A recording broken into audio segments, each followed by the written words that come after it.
Alright guys, so here we go. I'm gonna use my little notepad because I really want to address it to some of you guys that have been following me for quite some time, but also for newcomers. I am really happy. I'm growing my audience. Meanwhile, I'm not playing. Hopefully not for so long, but stay tuned because that question will be answered shortly.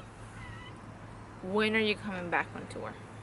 Okay, so this is a question that has been asked for quite some time and is totally understandable. Even I myself didn't know the answer. It took forever to get a proper diagnosis for my injury. At the beginning, we thought it was one thing. It took us forever to get rid of that one thing when we found it was actually another thing. So the doctors believe that I should start hitting in August, and that's what I'm gonna do.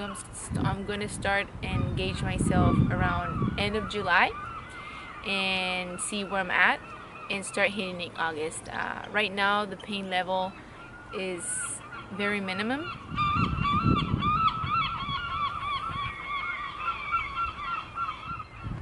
But again, I don't want to be aggressive with golf swings, and even at the gym I'm doing very light exercises, a lot of repetition because I want to build up the strength. So far we're aiming to start practicing in August and have my first tournament in September in the European Tour. Second question is, how do you deal with injuries? Dealing with an injury for an athlete is horrible, and just dealing with injuries is really bad itself. But when your body depends on your income, not only for income but for your passion, for what you do every day you wake up for, right? I play golf because I choose to play golf. I could do not any other thing, but I do have a degree in international relations from USC, and I could be doing some other things, but I love playing golf. But I have come to realize during my injury that what I really love more than actual golf is competing. I actually love getting myself prepared for something, getting myself better at something. And I think that's something that is really good for not only athletes but for everyone.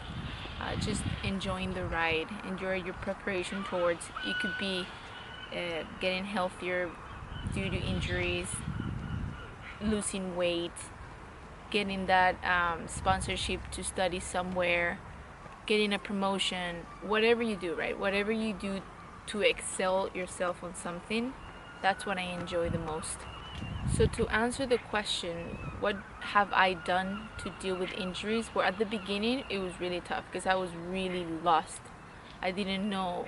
I kind of lost who I was. It came a time where I was very confused, and I lost myself in the thought of, if I don't play golf, if I'm not a golfer, who's Belen? I thought I had that question pretty covered when I was on tour. I always consider myself not only a golfer. I had pretty clear in my mind that I chose to play golf for a living. I also chose to go to school to study and have a degree. I didn't have to, but I chose to. But when I didn't have golf, I was really messed up. I didn't know what to do with my days. At the beginning, without being able to really find a diagnosis, I was, one, really mad because I knew I had something, but the doctor said it was all mental, so it was getting me more upset. And two, I lost purpose in life, right? I just didn't know what to do with my life, and that's when I started to be really active in social media with my blog, creating content, photos, writing. And nowadays, people love knowing what other people are doing in a way of getting better, on our own at whatever we do. So always having people to compare to and actually use them as competition works. So I thought I could invest my time creating content for you guys that will be useful not only on the golf course, but I'm very involved with nutrition and a healthy lifestyle with fitness, and I'm also a girl, so I love to dress up, and that's what I did. I invested a lot of my time trying to feel that I was useful for something, right? Because the worst feeling is to feel uh, worthless. So I tried to invest my time in, one, being more with my family, two, being more with my boyfriend. So I went on tour with him. I try to create content in fitness, nutrition, and golf wise in my blog. I read a lot. I took some time to really understand and know myself. And how did I start playing golf? And this is really funny because it's super random. I when I started playing golf, I only had my brother, which is 5 years older, playing golf at the same time.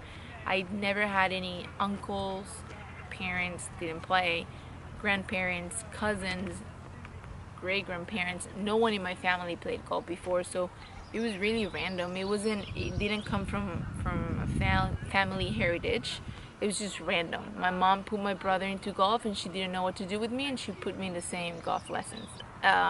When I started playing golf, I hated it. I really did. I was a very active kid, and I loved action, more rough sports.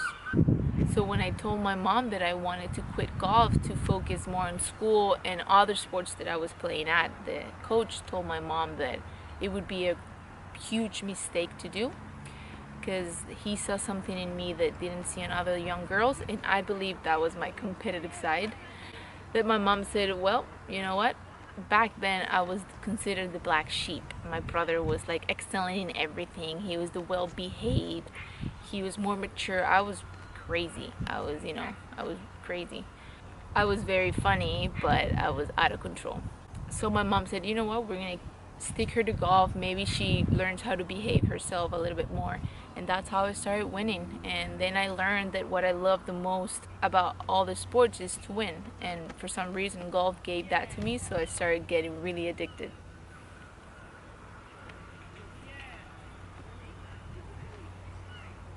If you missed a cut, are you under a contractual obligation to stay at the tournament? I understand there's some players that they pay them a fee to play a tournament and they have to stay. Even, well, I'm not sure if that applies to when you miss the cut. Maybe they have them do a clinic or anything during the weekend. But when you're on tour, on the ones that are non-limited events, you don't have any contractual obligation to stay. Actually, we don't stay. Sometimes we do. If you live near the area, sometimes you just get a flight on Friday and go home for a couple days and fly back on Monday for the next event. Most of the times what we do is just stay on site and practice. Favorite club on the bag? I would say my wedges. I do love the wedge game. Like within 100 yards, it pumps me up when I'm very accurate. So I say I enjoy working on my wedge distances a lot. Do I have any pre-swing triggers? A swing trigger that it depends on what you're working with your coach, and normally they do give you a couple of triggers that you focus on as part of like your pre-shot routine, right? That makes you be a little bit more focused and more on the present before hitting the ball. I used to have a little waggle before hitting, just to set the club in the first quarter of the swing correctly. Do you have any drills for smooth swing or rhythm? My best advice would be to go out there when you're not nervous hitting balls and go through your routine and film yourself hitting 3 consecutive swings with your routine and learn how to pace yourself. Then make sure you count how long it takes you to get back. Some people go like 1, 2, 3, and then do it all the time when you practice. You go 1, 2, 3, go. 1, 2, 3, go. That's a nice little routine that I've done before and I've seen other players do. Another tip that could work for swing rhythm is actually truly believing and coming to understand that the swing is one move. Once you take it back, it's one swing until you're finished. So you go. Do you have trouble putting with shadows? Yes, it's terrible. It is terrible, but I think you've gotten so used to it. You always play In tournaments, you play Thursday in the morning, afternoons on Friday, or opposite. So you're always gonna have that day where you have a bunch of shadows. Putting is a lot of visual, right? So it's about getting your line from behind, and when you step on the ball, you already have a visual where you want to roll the putt, and then it's all about getting a straight line of your putting stroke, and that's it. Now we get into the social media questions. This one is, why do you take so much time to respond to your fans? The main reason that comes up into my mind is that I'm a human. Before being a golfer, I'm a person. I'm a normal person, and I recognize that sports become huge because of fans and followers. If I am considered, or could be considered, a role model at some stage, I would love to have an impact in people, kids, grown-ups, whatever. Of course, I'm going to take time responding because first, I'm a regular human being, and I actually like when you guys engage with me. Most of you will know that I always respond back. You know, some of the questions like, can we go practice or play? Obviously, I try to evade because, we get so little time to be on our own that it's really hard to make time for out of my practice or days off to play or practice around with you guys. But I'm always there if you ever need any questions or tips or suggestions or anything. Sometimes they even get personal with me and I get personal with them back. Does beauty sometimes overshadows your talent as a golfer? We took it very serious when I came out on tour, and I hope this doesn't sound like I feel like I'm beautiful or whatever. No, it's just something that we knew it could come up. So my agent and I sat down and I had it very clear in my mind that I wanted my first years to be all about golf, because there's a very fine line between, being considered the hot chick that plays golf and the great golfer that, is also beautiful. So I wanted to make it completely established that I knew how to play golf before they consider me to have great legs or beautiful hair. And so that's why I only started booming my Instagram account in the last year and a half, pretty much, because I feel like I've already established my 7 years on tour. I had my ups and downs. Clearly, my last almost 2 years and a half were terrible. I still managed to pretty much contain my card on the LPGA despite having my worst years on tour. But I don't think that beauty ever gets in the way of people seeing what I truly do in life, because first of all, I don't consider myself beautiful. There's plenty beautiful girls out there that live for that, right? And it's a pretty tough life to do, and they do an awesome job. I might consider myself to be a beautiful person, and that I'm proud to actually acknowledge, because sometimes we are our worst enemies, and it's also good that you actually can highlight the good stuff that you have. But I don't. Okay, I left the last question to be the most serious one. It bothers me that people take their time to maybe try and hurt other people. I feel like I have a responsibility to try to change their way of thinking.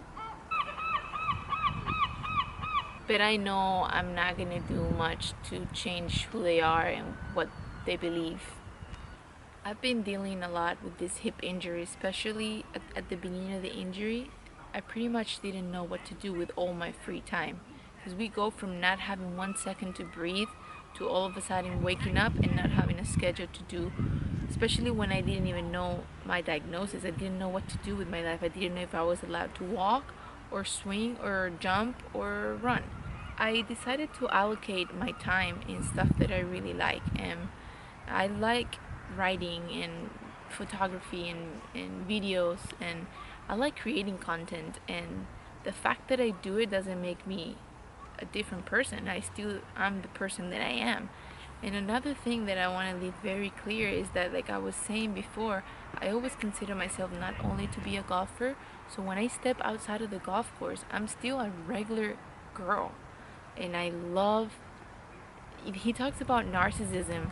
Well, yeah, I like every other human person. I like to take photos and people giving me likes. About there's no shame in recognizing that.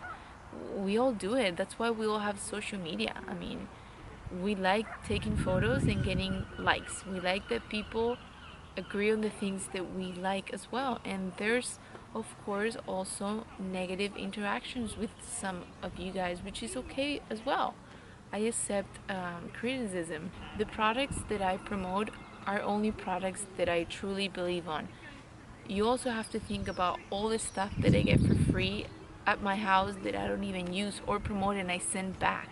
I mean, once you start getting a number of followers, brands just want to send you their product. It's the way they sell right now. Social media is booming and it is blooming for a reason, right? It's such a powerful tool to get to like a wide range of people at the same time.